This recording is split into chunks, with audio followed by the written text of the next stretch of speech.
Good morning बच्चों। कक्षा 12 हम पढ़ रहे थे वितान से। जो आपका पहला पाठ है वो है सिल्वर वेडिंग। कल हमने इसके बारे में समझ लिया था, आज हम इसको पढ़ेंगे। जब सेक्शन ऑफिसर वाईडी, जिसका नाम है यशोधर पंत ने आखिरी फाइल का लाल फीता बांधकर निगाह मेज से उठाई, तब दफ्तर की पुरानी दीवार घड़ी 5:25 बजा रही थी। उनकी अपनी कलाई घड़ी में 5:30 बज रहे थे, यानी 5 मिनट आगे था। पंत जी अपनी घड़ी रोजाना सुबह शाम रेडियो समाचार से मिलाते थे, इसलिए उन्होंने दफ्तर की घड़ी को भी सुस्त ठहराया कि ये भी धीरे चल रही है। फाइल आउट ट्रे में डालकर उन्होंने एक निगाह अपने मात हाथों पर डाली, जो उनके ही कारण 5 बजे के बाद भी दफ्तर में बैठने को मजबूर होते थे, क्योंकि सर जो थे ये ऑफिसर थे तो ये बैठे रहते थे, जो बाकी जो इनके जो कलीग्स थे वो भी बैठे ही रहते थे।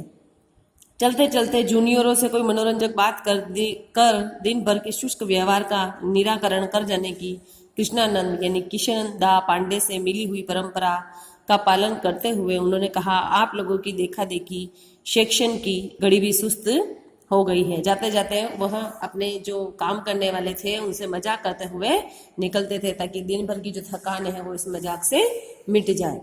सीधे असिस्टेंट ग्रेड में आए नए छोकरे चड्ढा ने, ये उनका सरनेम है, जिनकी चौड़ी मोहरी वाली पतलून और ऊंची एड़ी वाले जूते पंत जी को समहाउ इम्प्रॉपर मालूम होते हैं।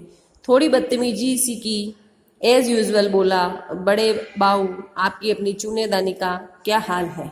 वक्त सही देती है या नहीं, ये घड़ी के बारे में पूछ रहे हैं जो इनके ऑफिस में भी ये काम करने वाले हैं।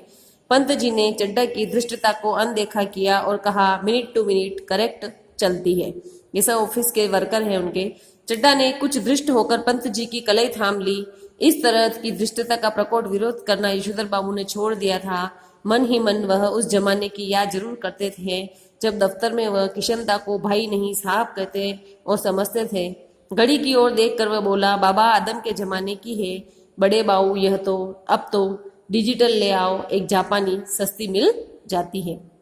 इसमें जो ये बार बार यशोधर बाबू किशनदा का नाम ले रहे हैं, ये उनके मित्र हैं, बहुत पुराने।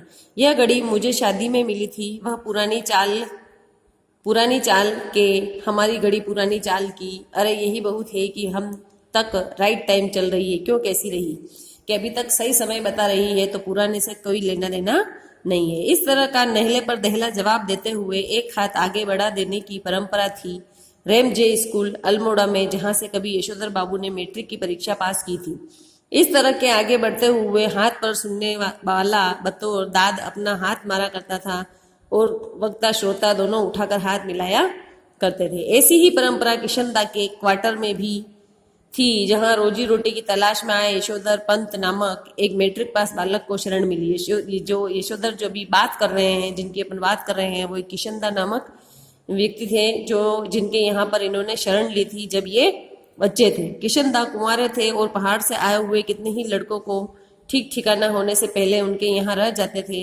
मेज जैसी थी, मिलकर लाओ पकाओ खाओ। यशोधर बाबू जिस समय दिल्ली आए थे, उनकी उम्र सरकारी नौकरी के लिए कम थी। कोशिश करने पर भी बॉय सर्विस में वह नहीं लगाए जा सके। तब किशनदा ने उन्हें मेज का रसोइया बनाकर रख लिया। यही नहीं, उन्होंने यशोधर को 50 रुपए उधार भी दिए कि वह अपने लिए कपड़े बनवा सके और गांव पैसे भेज सके।